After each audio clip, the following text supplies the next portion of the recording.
Salut les amis, ici Jean-Claude Parfait de votre chaîne préférée En route vers le ciel. Je voudrais vous témoigner ce matin ma joie de vous retrouver pour ce nouveau partage autour de la parole de notre Dieu.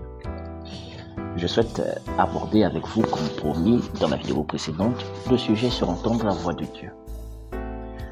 Cela peut paraître prétentieux pour les uns, ou quasi difficile pour les autres d'enseigner dessus.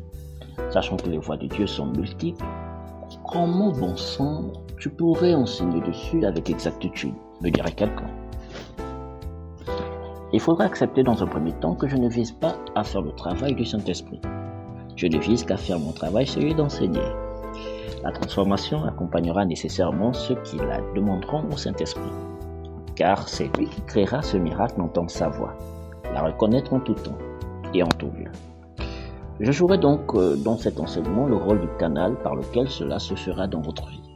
Comme il est écrit dans 1 Corinthiens 3, verset 6, « J'ai planté, Apollos a arrosé, mais Dieu a fait croître. » Dans un second temps,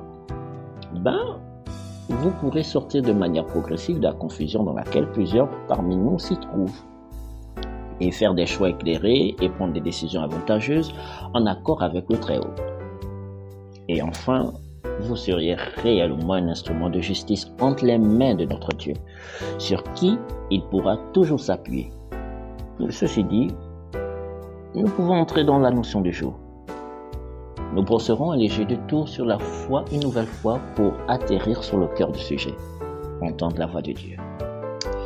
La foi. C'est un sujet important qui nous oblige à toujours le placer au centre de notre marche avec Dieu. C'est le thermomètre, la boussole ou encore le microscope qui nous permet de vérifier si oui ou non nous faisons la bonne course, si nous sommes toujours sur le chemin.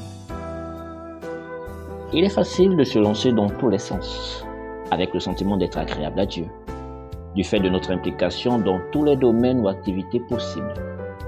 Mais dans cette manière de fonctionner, nous pouvons facilement être hors jeu, faisant une course sans but divin.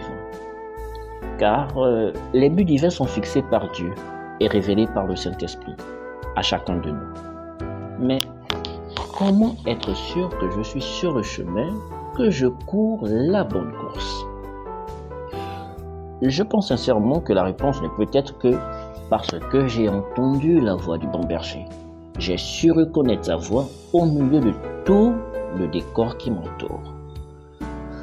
Lorsqu'on parle de voix avec X à la fin, on fait allusion au timbre vocal de la personne.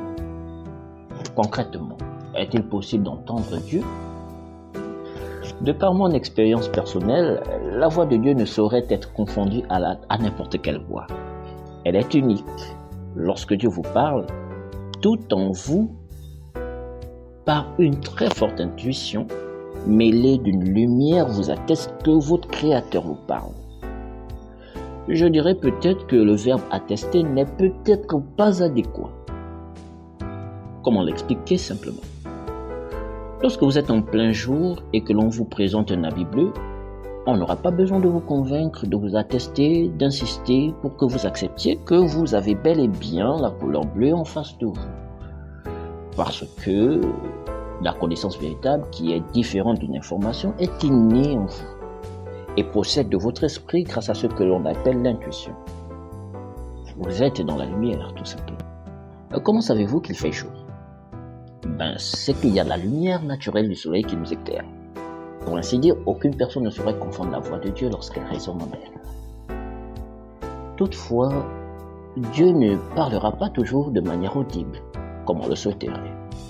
Ce qui est une bénédiction pour nous, car la voix de Dieu, même diminuée en volume, résonne comme plus qu'un baffle au maximum de son potentiel, mélangé à l'autorité du Créateur.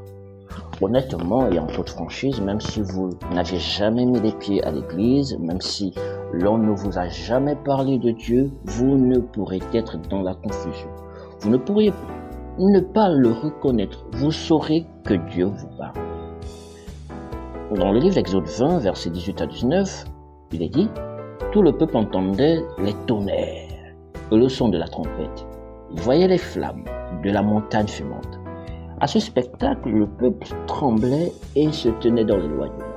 Ils dirent à Moïse, « Parle-nous toi-même, et nous écouterons, mais que Dieu ne nous parle point, de peur que nous ne mourions. » La difficulté vient alors du fait que, pour pouvoir communiquer avec nous, du fait de notre fragilité, Dieu va utiliser des voies multiples pour se faire comprendre de chacun de nous. Il ne sera pas question d'étudier tous les moyens existants, mais de pouvoir en étudier les principaux qui nous permettront de sortir de cette confusion. L'initiation à la voix de Dieu. On serait tenté de penser que l'initiation à la voix ou à la présence de Dieu commence par la lecture des Saintes Écritures. En réalité, il n'en est pas forcément.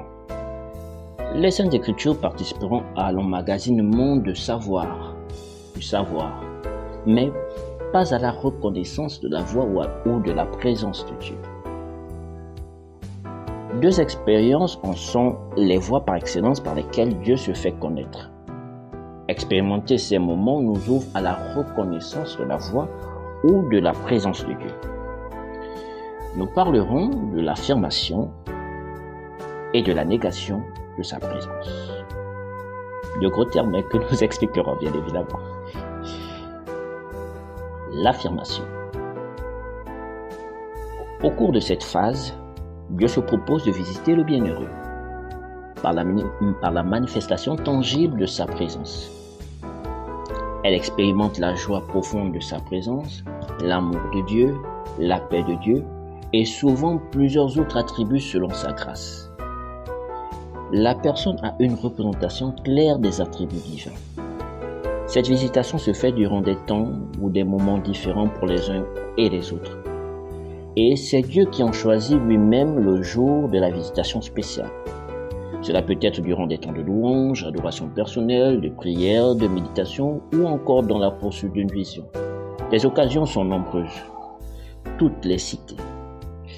Mais la particularité de cette phase d'affirmation est que Dieu vous fait la grâce de goûter parfaitement. Psalmiste, dans le psaume 34, verset 9, « Sentez et voyez combien l'Éternel est bon. » Dans cette phase de vous, le Seigneur vous fait la grâce de le goûter parfaitement, d'avoir une représentation parfaite, si je peux m'exprimer ici, de sa personne, de ses attributs. Cette phase de l'affirmation reste cependant courte, et l'impression qu'elle nous laisse est un désir ardent d'y demeurer, et de le rechercher, de rechercher Dieu de toutes nos forces et pensées dans notre quotidien. Toute compagnie qui ne nous permettra pas de l'expérimenter, nous l'écarterons. Tout hobby qui ne nous fait pas goûter à ce délice de sa présence, nous le supprimons de notre liste. Car un principe nouveau a été allumé en nous. Et ce fort désir de ressentir sa présence nous conduit à la scanner sur toutes les personnes qui nous entourent, dans tous les lieux que nous visitons ou habitons, ce qui nous permet de valider toute parole ou compagnie autour de nous. Durant cette phase, Dieu se prête, on aurait dit, à un jeu de cache-cache avec nous. Voyons voir si, après avoir senti mon parfum, tu sauras me reconnaître au milieu de la multitude. Que pouvait bien rechercher Élie derrière toutes les manifestations de la montagne? Nous dirons la voix de Dieu. Mais quel a été le critère ou le point par lequel il a su reconnaître sa voix, la voix de Dieu? Nous le dirons, sans faute de nous y tromper, l'affirmation par la négation. 1 Roi 19, versets 11 à 13, l'Éternel dit, « Sors et tiens-toi dans la montagne devant l'Éternel. » Et voici, l'Éternel passa, et devant l'Éternel il y eut un vent fort et violent qui déchirait les montagnes et brisait les rochers. L'Éternel n'était pas dans le vent. Et après le vent, ce fut un tremblement de terre. L'Éternel n'était pas dans le tremblement de terre. Et après le tremblement de terre, un feu. L'Éternel n'était pas dans le feu. Et après le feu, un murmure doux et léger. Quand Élie l'entendit, il s'enveloppa le visage de son manteau. Il sortit et se tint à l'entrée de la caverne. Et voici une voix lui fit entendre ces paroles. « Que fais-tu ici, Élie » L'affirmation par la négation, encore des termes difficiles à comprendre. Mais qu'est-ce que c'est? Étudions d'abord le principe de la négation. La négation. La négation consiste pour Dieu de vous faire passer par le chemin contraire à celui de l'affirmation. C'est-à-dire, Dieu choisit de vous exposer aux esprits des ténèbres, d'en ressentir la présence quotidiennement, d'en être dégoûté de les ressentir. Vos capteurs sensoriels, spirituels s'en trouvent alors saturés et vous ne désirez que du repos. Mais ce repos, vous ne pourrez l'atteindre que par la présence de Dieu. Et c'est justement parce que Dieu veut vous en donner une représentation profonde des voies des ténèbres, leur méchanceté, malice et but, qui vous en expose. Ainsi, lorsqu'apparaîtra sa présence divine, vous vous en attacherez encore plus et vous ne désirerez que lui et lui seul, car vous aurez été au contact de la réalité spirituelle de l'existence. Ce sont ces deux expériences qui sont les catalyseurs de votre sensibilité spirituelle. Plus vous en avez été exposé, plus vous devenez sensible. Et ce que l'on va appeler l'affirmation par la négation ne sera rien d'autre que le fait pour vous d'avoir scanné l'atmosphère spirituelle dans le lieu dans lequel vous vous trouvez et d'avoir perçu une variation de cette atmosphère dans un sens contraire à la précédente et vice-versa. C'est ainsi que nous avons la latitude d'affirmer que Dieu est dans le lieu, ou que Dieu nous parle, ou que Dieu utilise telle autre personne ou moyen pour nous communiquer sa direction de volonté. Nous comprenons que les personnes qui sont à 100% de réussite dans ce sens le sont par une grande, voire très grande exposition à l'un ou l'autre moyen cité plus haut. D'où viennent ou proviennent les erreurs? Les erreurs proviennent d'un manque d'expérience pratique nous permettant de comprendre les natures subtiles des esprits, et souvent de la saturation des capteurs spirituels qui peuvent entraîner quelques sauts de concentration, ou encore le fait pour la personne d'avoir une tête fermée spirituellement, donc sous contrôle de l'ennemi. Pourquoi Dieu utilise l'un ou l'autre moyen? Tout dépendra du cœur de la personne. Lorsque la personne a un cœur ouvert à Dieu, Dieu pourra permettre premièrement qu'elle goûte à sa présence. Et lorsque la personne est susceptible d'abandonner la mission suivant les raisons multiples qu'elle pourrait avoir, cette expérience lui permettra de revenir sur sa décision. Toujours est-il qu'au-delà de tous les deux moyens, les deux moyens sont pour celui qui s'attache au Seigneur des voies d'excellence par lesquelles on apprend à entendre la voix de Dieu. Tous les autres moyens ou voies se greffent à ces deux expériences pour entendre progresser dans la reconnaissance de la voix de Dieu. C'est pourquoi Romains 8, verset 28 nous dit clair ceci: toutes choses concourent au bien de ceux qui aiment Dieu, de ceux qui sont appelés selon son dessein parfait. Je ne dis pas que l'objectif derrière la négation du diable est de vous tester. Non, elle est de vous éliminer. Mais derrière cet objectif, Dieu s'en sert pour vous apprendre sa voix avec X à la fin et avec E à la fin. Ainsi, vous avez les voies par excellence que Dieu utilise et utilisera toujours pour vous éveiller spirituellement.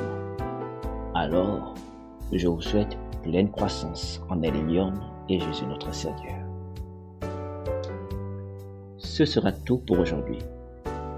Et si vous avez aimé le contenu, nous serions ravis de ce que vous nous aidiez à atteindre d'autres en boostant l'algorithme de YouTube. Par un clic pour se lever vers le haut, par ce moyen, le ciel notera votre engagement à étendre le royaume des cieux tout autour de nous. Si vous le souhaitez, vous pouvez également intégrer notre communauté en vous abonnant à notre chaîne YouTube et à élargir le débat en réagissant à l'espace commentaire. Je me ferai le plaisir de vous lire et de vous répondre, et vous apporter des lumières supplémentaires sur le sujet. Nous vous souhaitons le meilleur dans votre foi. Restez bénis dans la présence de notre Dieu, Père, de notre Seigneur et Sauveur, Jésus-Christ, et tous en route vers le ciel.